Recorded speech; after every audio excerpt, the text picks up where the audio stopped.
Hey there. I haven't talked about religion on this channel for long enough that there's a high likelihood that everybody who ends up watching this video may be somebody who subscribed to me after I'd mostly stopped doing that kind of content. And rather than hammer on another repetitive topical thing about social justice or feminism, I thought I'd want to talk about one philosophical thing about religion that I wanted to do as an atheist. I wanted to talk about particularly the value that religion can and actually does have. I thought it would be an interesting kind of exercise to basically argue in favor of a position that I do not hold. I think the world would probably be better off without religion, and I certainly want to preface this video by saying that that everything positive that religion can do can be just as easily done without religion. But what I can definitely speak from in my own experience is definitely the one thing that a lot of atheists are very quick to dismiss, which is the potential for religion to redeem a bad person. Now, as a person who definitely thinks there is no God, and that there is no ultimate morality by which people can or should or do act, and as a person who also doesn't think that there's any great justice awaiting anybody, I still have seen some very terrible people become very good people, and the reason why they were able to justify this for themselves is belief in God. Now, one of the things that I don't think gets talked about enough is that most evil people, probably all evil people, or at the very least near to all evil people, are not happy. Evil is usually produced from maladjusted people, people who suffer and suffer very deeply internally. Nearly all things like bullying and violence is born of insecurity, and nearly all selfishness is born of want and fear of loss. So, mostly I think where religion gains its sort of curative powers for bad people is in its, I don't want to say it's because of absolution, but it depends on what you mean by that word. See, I don't think most of the people I've met, people who are drug addicts and thieves, and some of which were convicted murderers, that I met that I considered good people, who, credited their own goodness in turning to Christ. And I must admit that what experience that I have with working with charities and actually having been benefited by charities, there is something to be said that almost all of these, in fact, I think actually in my experience, all of these were religious charities and religious peoples that I had dealt with. They, it's hard to explain exactly where I want to go with this. It's that it's not so much that they felt like they didn't act like they had the slate wiped clean, to use a colloquial term. It was more that they felt like they had this chance to start over. I think that if there's something that's spoken of too little when it comes to psychology, that's spoken of much too little when it comes to moral philosophy, and is something that I believe absolutely, is that human beings are characters of momentum, of inertia. And the hardest belief that I think any person can possibly have to deal with in terms of trying to shake the belief is that they can change a direction they've been going in. Not necessarily where they are going, in reality or in self-reflection, but where they've been and have lingered. A lot of people who have a strong desire to change themselves for the better don't, because they see an unbroken string of not only just behavior but circumstances that are outside of their control as well as the ones in them, where they see badness everywhere they've been and badness where they are, and therefore think badness is where they will be. And this is a great discouraging factor that prevents change in people. And I am as much a proponent of this in my own life as anybody else. And what they needed was the idea that not that they were forgiven or absolved. And I hesitate when arguing against religion myself as an atheist to focus so heavily where people like Dawkins and Hitchens had focused before me in the idea of absolution. Because I don't honestly think that so many people use the concept of absolution in themselves when they, become born again and turn to Christ and all that. I don't think any of these people has a remission of guilt in themselves, which, being somebody who doesn't believe in God and doesn't believe in an afterlife, I feel like I might be more able to recognize in that I don't see these people as ever having thought that they can forget where they were, and in fact that remembering where they had been before was absolutely contingent on the change in their behavior, which seems counterintuitive when I just said the reason why they never changed was that they were so cognizant of where they had been before. But they had this idea of starting over clean.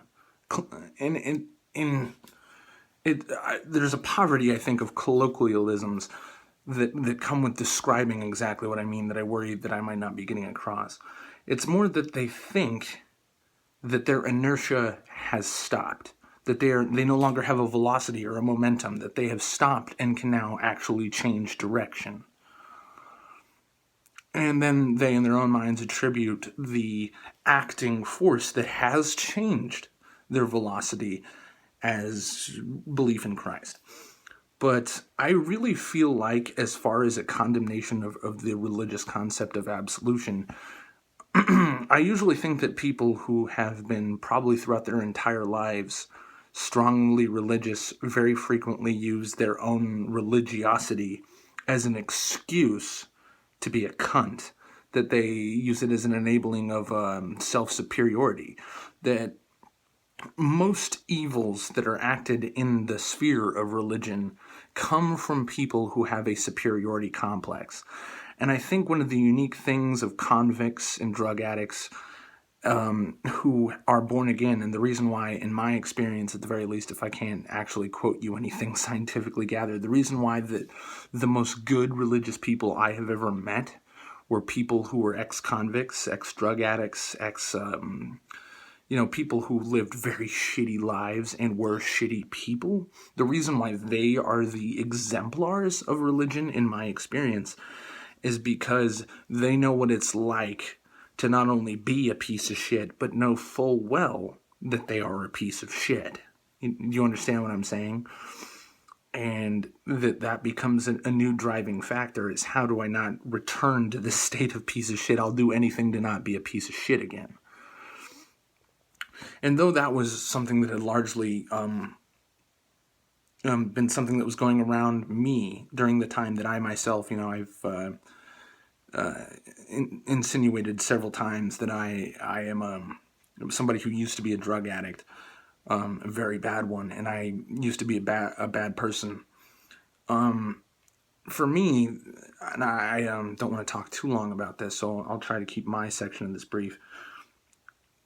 It was actually a new disbelief in God that I came to much later in life. I actually just turned 29 today. Happy birthday to me. But I didn't become an atheist until I was around 24, 25. And I actually credit it as saving my life. the reason why that is because everywhere I'd been taught within what religion I was exposed to was that everything happened for a reason. And most of my philosophical internal struggles were to seek out the reason why things went wrong and to figure out what I can do. And, everybody told me to have faith, have faith, have faith. And the thing is, I think the reason why I became such a bad person is because I was so warped by trauma. And virtually all of this trauma was childhood trauma. So when you're abused by your parents, and most of the bad things that happened to me, most of the experiences of loss I had were as a direct result of things that were entirely outside of my control. It's stupid to say that there was anything I could have done.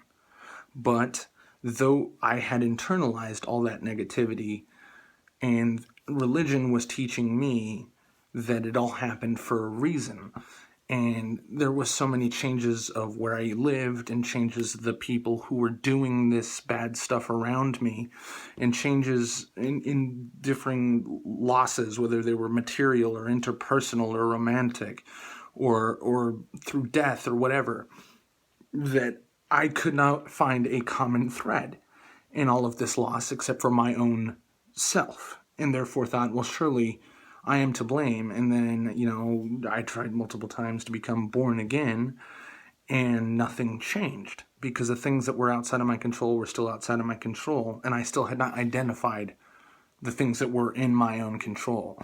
And I became the less and less I was able to parse out exactly what the fuck was going on that was causing all this suffering, the more and more resentful of the entire process I became, to the point where I was convinced God simply hated me, and that I had no recourse and no redress. I could neither harm God in return, nor could I find any way to petition God's intervention on my behalf. And that complete inability to act was killing me. It drove me to drink and drugs. It drove me to distrust and hate everybody around me. I hated everything, and hated myself more because I was still blaming myself.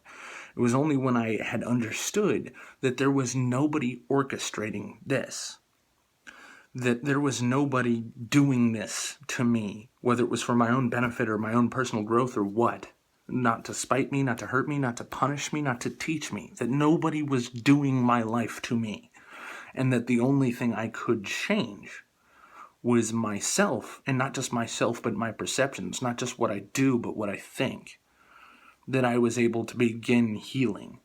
And that's still an ongoing process. But I saw so many people, who were selfish, greedy, people who were thieves, abusers, killers even. And once they just had the idea that they could start over, they turned everything around. And what I credit my own metamorphosis on was my emergent disbelief in God was, for me, a position from which to stop and then start over. The same thing. So we end where we began, which is to say that there is inescapably stuff that is a direct result of an increase in religiosity of people that I have seen that go undenied by atheist thinkers, where religion did some good. However, there is no good whatsoever that religion can do that cannot be done in complete absence from it. I hope you guys liked this. It was a very long video, and I don't like to talk about myself too much because I don't think of myself as terribly interesting. But I appreciate any thoughts you guys have, and if you liked it or not. And thanks for watching.